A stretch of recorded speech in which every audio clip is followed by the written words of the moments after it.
2050 target is something that the science almost demands.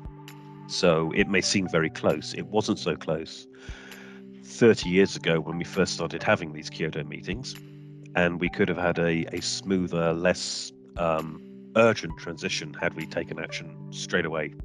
We have actually set a target, a thing called a Harmony goal, of getting 25% of electricity generated from nuclear energy by 2050. So 25% by 2050, which of course means that we're not saying nuclear is the answer to climate change. You'll need to produce the other 75% net zero as well, which might mean a lot more wind, a lot more solar, but that would be our goal and our vision of what we think could be done by 2050. That would mean getting to a build rate fairly soon of around 30 to 35 reactors worldwide a year. And recently we've been running at maybe 10 new reactors a year. So it is an increase, but to put it in context, back in the 1980s, the mid-1980s, we were having about 33 reactors coming online every year. So it has been done in the past.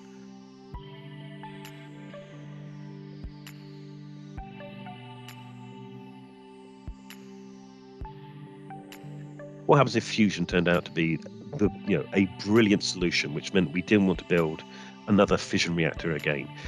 It's not going to become an option until after 2050.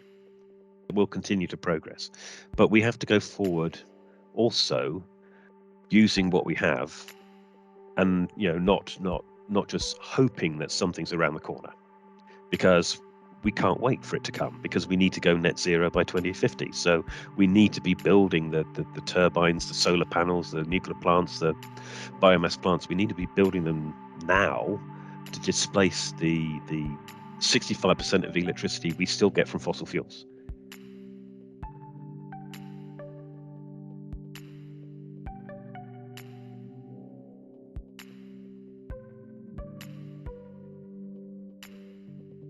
As nuclear, has developed, it's become more advanced. The thing about nuclear is that it produces more power per square foot than any other energy source. One uranium pellet, which is about the same size as your fingernail, right? It creates as much energy as 1 ton of coal. So case in point is Hinkley Point C being built right now in the UK. When that's built, it will generate 3.2 gigawatts of power. That is a huge amount of power. Once that's built, that will be the biggest power plant in the country.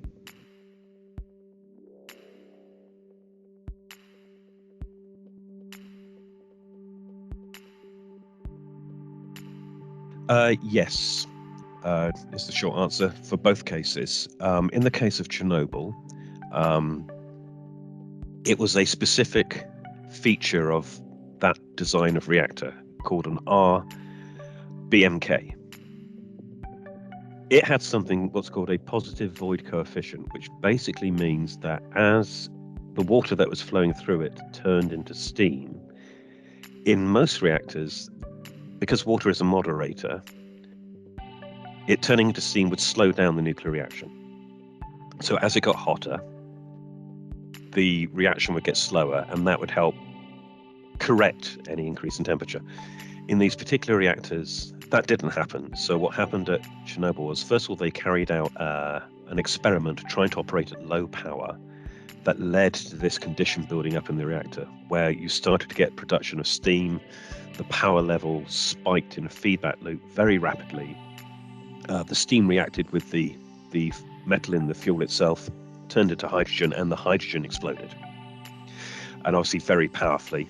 There wasn't full containment of the building, and so there was a release of all the materials. So first thing that was assessed, because this was looked at, was found that this was a particular characteristic of the RBMK reactors. And so for those that needed to continue to operate, they brought in new systems to help correct that flaw. So new ways of being able to shut down the reactor rapidly if needs be. Other countries just said, right, let's close them down because that particular type is got a flaw that other reactors don't have. So let's close those down. When Fukushima happened, The Japanese should have never built that reactor there in the first place. That should have never been there. They didn't have a containment unit, and also the emergency power supply generators were built below sea level. When the earthquake caused the problem, and then the tidal wave knocked out the emergency power, basically. So that should never have been there. So I think a couple of design changes were made sort of to plants, mainly around the getting emergency power to the reactor. But fundamentally, it was decided these plants are safe, and such an incident could not happen in the United Kingdom.